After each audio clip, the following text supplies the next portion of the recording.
For those of you that follow my writing, there is a new article up about drag syndrome, which I call another TikTok frontier of degeneracy. So that is on American Greatness, and I will put the link below. But the fact is that I didn't have all the space that I wanted to talk about not only the problem with this performance project where they take Down syndrome patients and have them perform in drag. But I did want to talk a little bit about why it is a little bit of a personal topic for me. Now, I do want to preface it and say I will always remain a free speech absolutist. And I don't know exactly what the answer to this is. I don't know whether censorship can solve anything. And in this moment in society, when we're talking all the time right now about Elon Musk and his buyout of Twitter and what that means for freedom of speech, I'm not going to pretend that what I'm doing over here is trying to get this act or the people right behind it hounded in any way. I don't know what the answer is. I think what they're doing is pure and simple wrong. So I wrote this other article for my newsletter called "Does This Article's Topic Make You Squeamish Too?" And the reason that I am a little disturbed, and actually I would say I'm very disturbed by drag syndrome, is because I do have a cousin who has Down syndrome. I also have a brother who's on the autism spectrum, and his entire life, at least since high school, he's always had a huge dedication to helping people with special needs, other people with special needs. And it's one of the areas where I think he really feels like real empathy with other people, and it's important for him, and it's important for a lot of other people who have children or friends or siblings that have mental disability or some any other disability for that matter. And the reason I want to cover it is not because necessarily it is a new phenomenon, but they're using social media and Instagram, especially Instagram, TikTok, Twitter, Facebook. They're using it to promote a show that is it's termed to be some sort of therapeutic for these people who have Down syndrome. It's a way for them to connect with an art form that they like. And many people would ask, why is that a problem?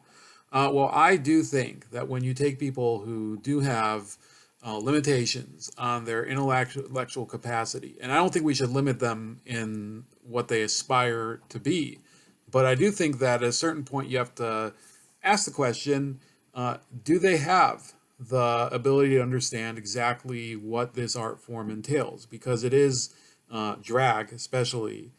It's sort of a sexualized way of using cross-dressing that isn't necessarily just about entertainment. It's sexualized. It is something where you take an art form, or I guess this you know, cross-dressing is simply in some cases it's entertainment, in some cases it is sexual, in some cases it may be a disguise.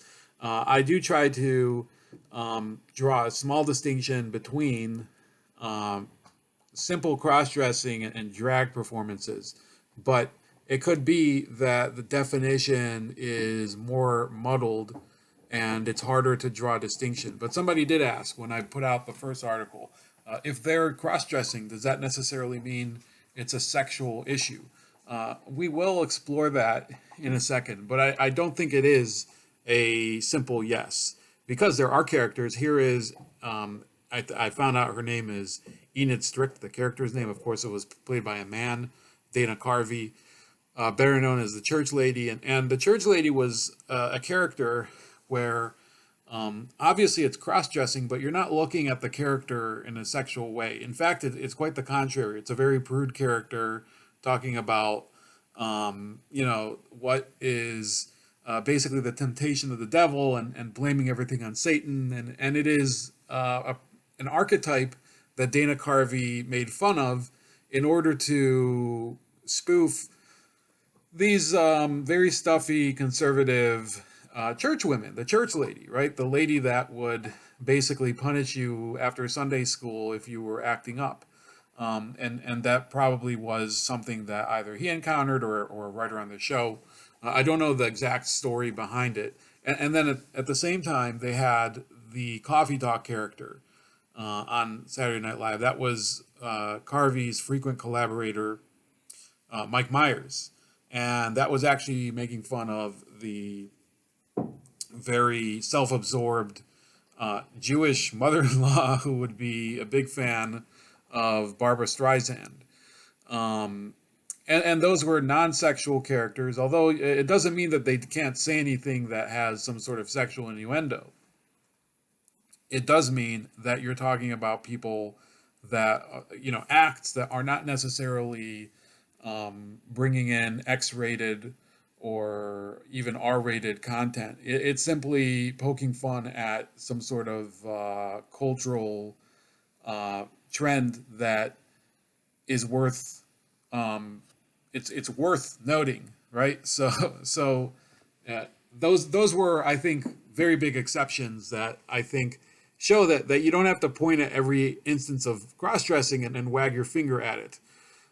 Drag syndrome is a little different, and this is why I think it is. You can see from the performances here that this isn't simply about empowering people with disabilities. And here we go. Where all member artists have Down syndrome. This drag is more than just... They're also showing people how their differences can be a big asset. Valeria Corimanocchio got to meet the artists.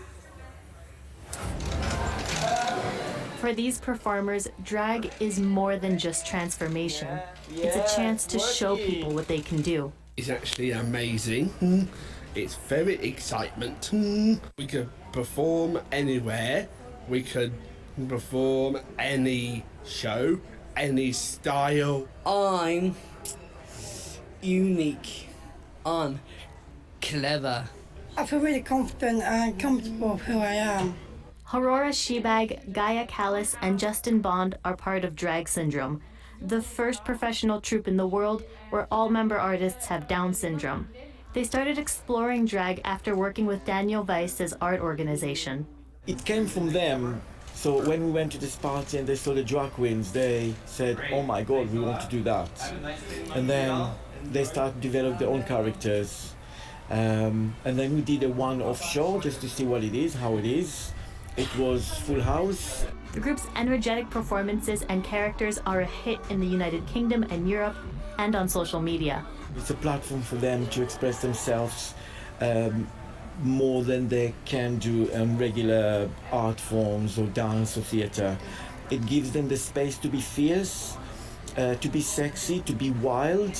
In the year and a half they've been performing, they've also had to brush off hateful comments. Well, I'll just say it back off, we deserve to be in drag and we deserve to perform because it's what we do. And it's what they're doing in more places.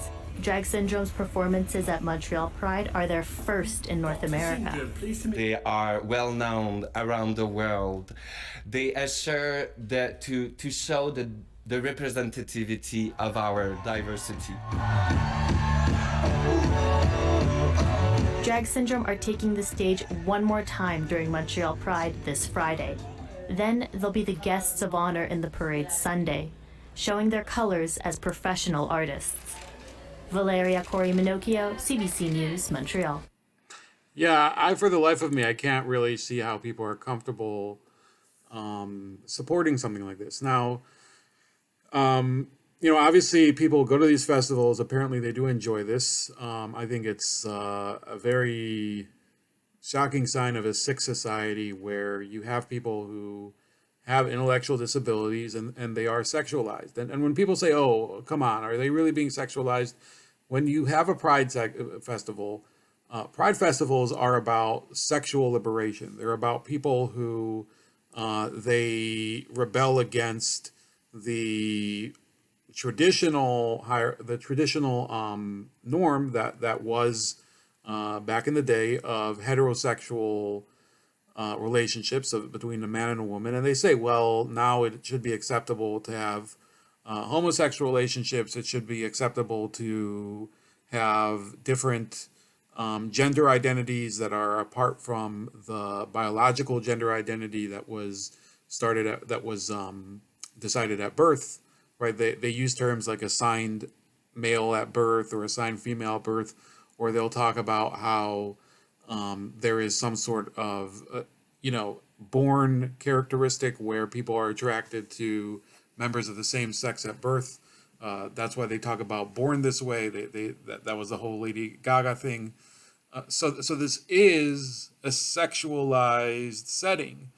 Anybody who wants to contend that this is not sexualizing adults with disabilities would have to look at the rest of the festival and wonder, well, is it really apart from that? Are they actually a unique, separate thing within the festival whereby you would have to say, well, then they are not really included, right? Either they are part of the festival or they're not.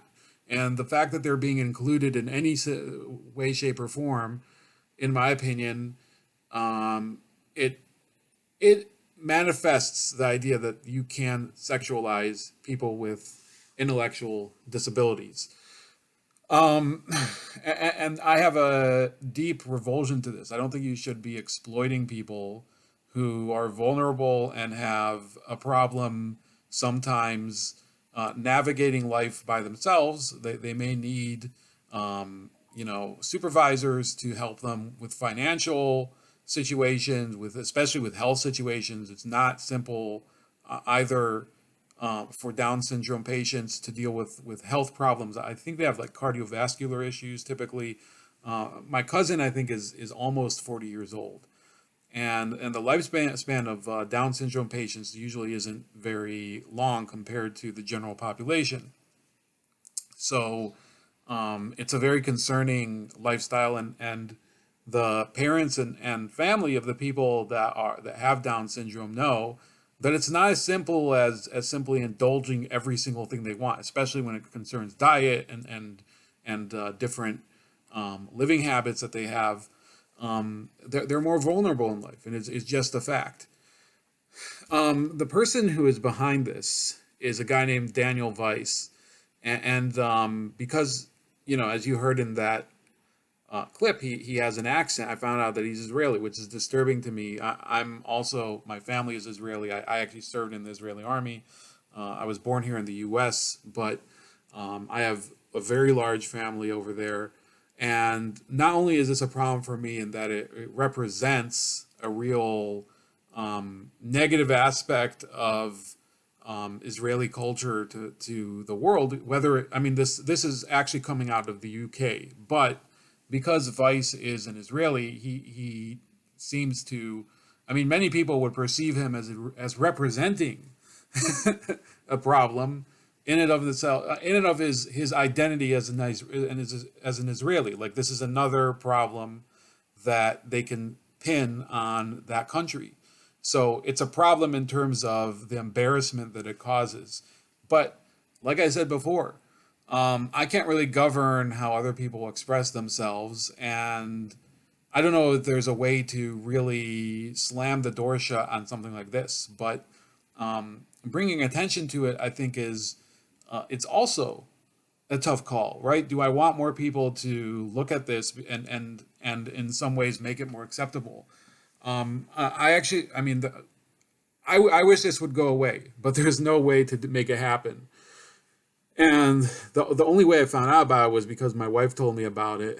And while I wasn't really surprised that there is something like this on TikTok, I was still shocked when I started to see the images and the performances. It's like nails on a chalkboard. And for Israelis, I'm sure it's probably controversial because there's a large Down syndrome population over there. That one of the big genetic issues among the Israeli population is the prevalence of Down syndrome. It seems to crop up a lot because there used to be in certain communities in Eastern Europe a high amount of inbreeding, right? So cousins marrying and things like that. simply because there were no, there wasn't a large availability of unrelated partners, so that did have a prevalence of happening for a long time over there, and that leads to genetic disorders like Down syndrome, which is, I believe it's trisomy of the 21st chromosome. I remember reading. So I wouldn't say that this is the worst thing that you could do ever to a special needs person. That would be, so I did look up this. This is something that happened several years ago, actually in 2017, when this teen was attacked in Chicago. That's your blood. His ass. Watch out, bro. Watch out. His ass. Yo, bro, great. Why y'all? No, not short. Turn your goof ass around. Turn your goof ass. Cut your. Hey, Trump, bitch. Trump. Now that's your blood. His ass. Watch out, bro. Watch out. His ass. Yo, bro, great. Why y'all? What's wrong, little man? What? Big Donald Trump. Go fuck white people. What? Film, bitch. What? So the man in the video, or I think he was below the age of 18, was a special needs person, and these 4 kids basically kidnapped and tortured him. So this drag syndrome, it's not the worst case of abuse of a Down syndrome or person with an intellectual disability, if you want to widen it. And certainly there are other more exploitative cases, such as the Howard Stern Show. They had a lot of people, performers on the Howard Stern Show, who had intellectual disabilities, like Gary the R Word, like Beetlejuice, like Eric the actor. Okay, these are, and I'm not really very well versed in Howard Stern, but he seemed to have a lot of those people on.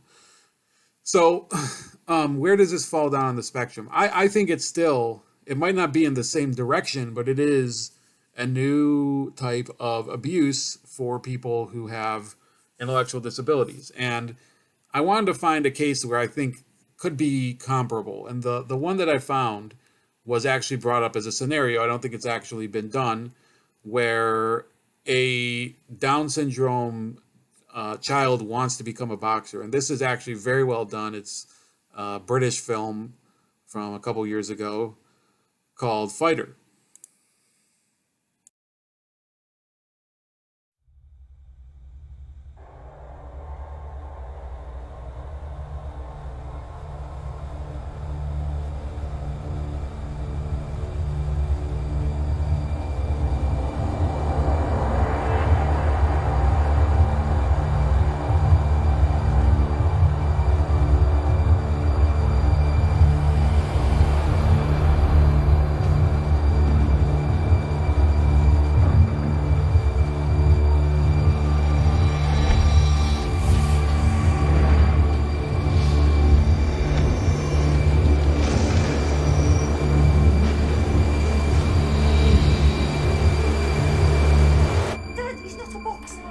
Seen him train, he can fight. Promise me.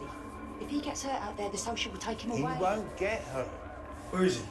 The owners are happy, the promoters are happy. I've got it squared away. How long then? Look, you're always trying to hold him back. I want to see Let him. him prove them wrong, all right?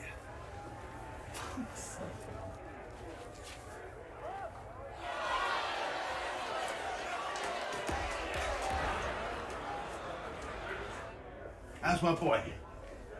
Huh? Len was looking for you. Let's get him ready.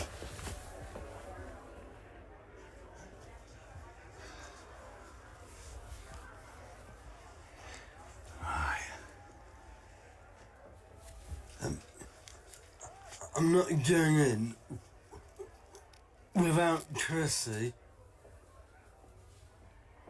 And you said she could watch. Hey, focus. Who trains you? Your sister? Has she got a point? Well, why don't you go and find out what Len was asking about, eh? Forget that. You want to do this, right?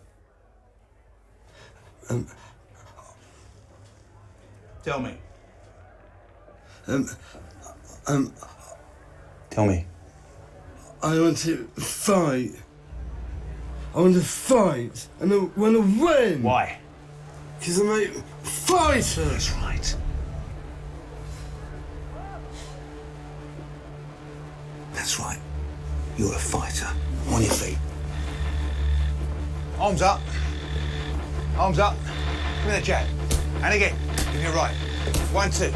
That's it. Quicker. 1, 2. Sharpen up. 1, 2. Roll. 1, 2. Roll. That's it. 1, 2. There. 1, 2. That's it. 1, 2. Roll. Beautiful. That's what I'm on. 1, 2. Get your body down. That's it. Go, go. 1, 2. Slip. Go, go. Slip. 1, go, go. 2.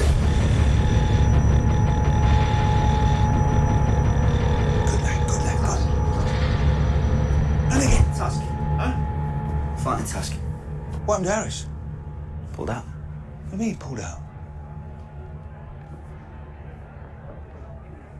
Fuck's sake. He's at 160 pounds and pulling.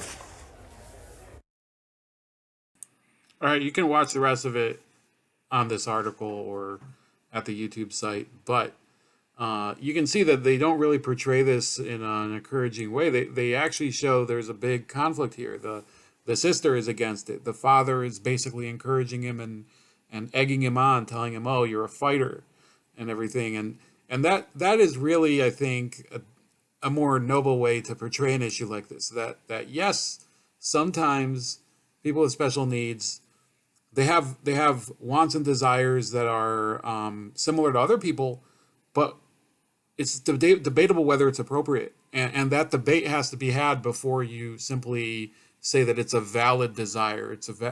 There's certain things where you realize that some things should be off limits for people who have intellectual disabilities, people who are vulnerable populations, and the same idea would probably be true for children. Would you put children into a ring without proper headgear and protections and supervision and a ring referee that would be able to separate them in case one of them got hurt? Absolutely not. And this is the same idea, in my opinion, with drag syndrome, because as I said in the American Greatness article, there's a large degree of exploitation and sexual abuse of children with intellectual disabilities and adults.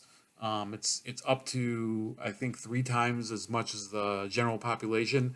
So these are real problems that I think we have to discuss. We have to bring this up not in order to simply point fingers at people being wrong, but to show that there is this degrading of real ethical standards in society right now that isn't just some illusion that conservatives have, right? I don't think that this should be a political issue. Somebody tried to, on the article, they tried to make light of the Madison Cawthorn situation. Apparently Cawthorn, who's a wheelchair-bound congressman from North Carolina, there were some photos leaked of him over the weekend that appear to show him wearing lingerie. And his claim is, well, those were some sort of game on a cruise ship or something. And who knows what the real story is.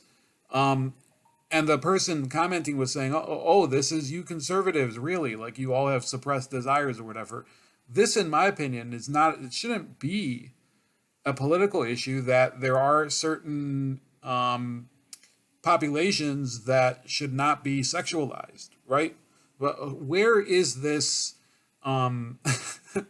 where is the line being drawn that this has to be an issue of what you vote at the ballot box? This should be something that I think is across the board, just a basic, fundamental, and sometimes I wonder if this should even have to be said, right?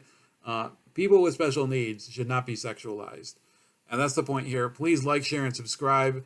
You can find me on all these other social media networks, okay? Odyssey, Rumble, BitChute, YouTube, Podbean, Gab, Minds. You can find me on the Substack newsletter, so the latest article will be in the description, Telegram, and Getter, and I will also put the American Greatness article. So peace out, and I'll talk to you later.